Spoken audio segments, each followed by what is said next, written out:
Donc, on va voir maintenant le processus maîtriser l'échéancier. Donc, pour maîtriser, il faut bien sûr mesurer. Et mesurer par rapport au baseline, par rapport au référentiel de base. Donc, en sortie, on va avoir de l'information sur la performance d'exécution. On va comparer les données par rapport au baseline et on va sortir via l'analyse des délais, l'écart des délais, schedule variance. Si c'est positif, on est en avance sur le planning. Si c'est négatif, on est en retard sur le planning. On peut utiliser aussi l'indice de performance des délais, la valeur acquise sur la valeur planifiée. Si c'est supérieur à 1, le travail a été accompli par rapport à ce qui a été... si c'est égal à 1, pardon. Ça veut dire que ça a été accompli par rapport à ce qui a été prévu. Inférieur à 1, on est en retard. Et supérieur à 1, on est en avance. Donc, en données de sortie, on a aussi des prévisions. Quand les conditions changent, qu'est-ce qui va se passer? Quand les changements sont implémentés, comment ça va se passer? Donc, on essaie de faire des prévisions. Donc, s'il y a des problèmes, on fait des demandes de changement et on met à jour le plan de management du changement, surtout le plan de gestion de l'échéancier et la référence de base de l'échéancier. Et peut-être ça peut impliquer de rajouter des ressources, donc augmenter le coût, donc modifier la référence de base des coûts et d'une manière globale, la référence de base de la performance, qui inclut les 3 référentiels de base. Donc, en données de sortie, on peut mettre à jour peut-être des hypothèses, de nouvelles estimations. On met à jour le registre des retours d'expérience, l'échéancier du projet, forcément, on peut le modifier. Et puis, le calendrier des ressources, on va donner de nouvelles dates aux ressources. On peut toucher même au séquencement. Donc, s'il y a à chaque fois des écarts sur l'échéancier, cela veut dire peut-être que notre gestion des risques n'est pas performante. Et là, il faut revoir. Et puis, on met à jour tout ce qui est données d'échéancier. Données d'échéancier, c'est des échéanciers avec plus de détails, beaucoup plus d'informations détaillées. Donc, ce processus, il a pour objectif de mettre à jour l'échéancier du projet, de gérer les changements affectant les référentiels de base. Et l'intérêt, c'est toujours d'avoir une référence de base qui est à jour. Donc, on va déterminer l'état actuel, tout changement devant passer par le processus de maîtrise des changements. Comme les autres processus de maîtrise, on va travailler pour influencer les facteurs qui provoquent les changements.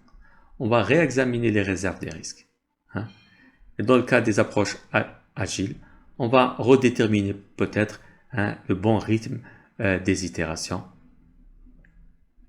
Et on va réorganiser la partie du travail qui est restante. Dans le cas des approches agiles, on va comparer un peu ce qui devait être fait dans la fenêtre de temps. Bien sûr, on utilise pour ça le burn down chart. Et puis, on a aussi des réunions de rétrospective. On va analyser comment s'est passée notre itération. Et puis, on peut reprioriser le travail par rapport au backlog. Donc, ce processus va tout simplement traiter les données d'exécution et en sortir des informations sur la performance par rapport à l'échéancier en comparant par rapport à au référentiel de base. Alors, comment on maîtrise l'échéancier? D'abord, on va utiliser le système d'information de gestion projet pour comparer la progression par rapport à ce qui est planifié. On va analyser les données, earned value, les écarts, les tendances, une analyse par scénario. Qu'est-ce qui va se passer si on modifie ceci ou cela? Et puis, on va confirmer que les activités du chemin critique sont dans la baseline. Et puis, on va ajuster plutôt, on va gérer les délais plutôt que de demander une extension de délai.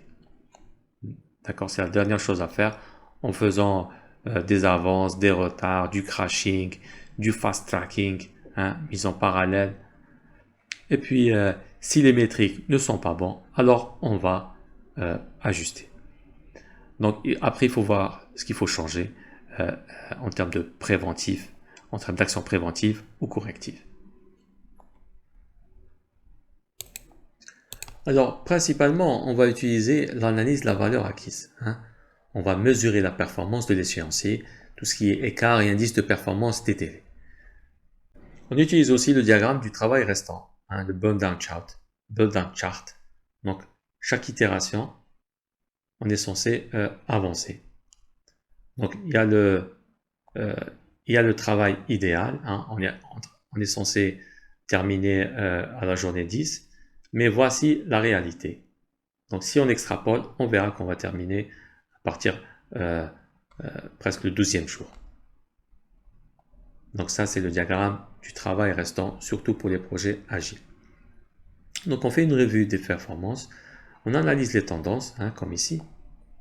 On analyse les écarts. Qu'est-ce qui nous reste? L'analyse par scénario. Si je change what if, qu'est-ce qui va se passer si je fais ça, si je modifie ceci, si je remplace une ressource?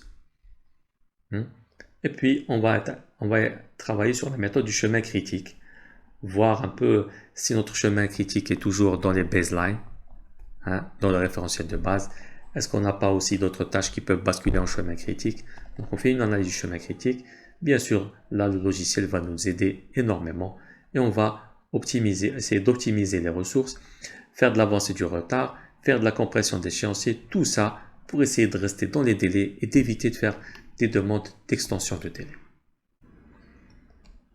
Donc, en résumé, la maîtrise d'échéancier va nous donner de l'information qui va traduire un peu, qui va comparer les données par rapport au référentiel de base en faisant beaucoup d'analyse des tendances, la valeur acquise, des prévisions, de l'analyse par scénario, analyse du schéma critique, tout ça via logiciel, et puis corriger en optimisant les ressources, en faisant de l'avance et du retard ou en compressant l'échéancier. Si ça ne marche pas, on fait une demande de changement.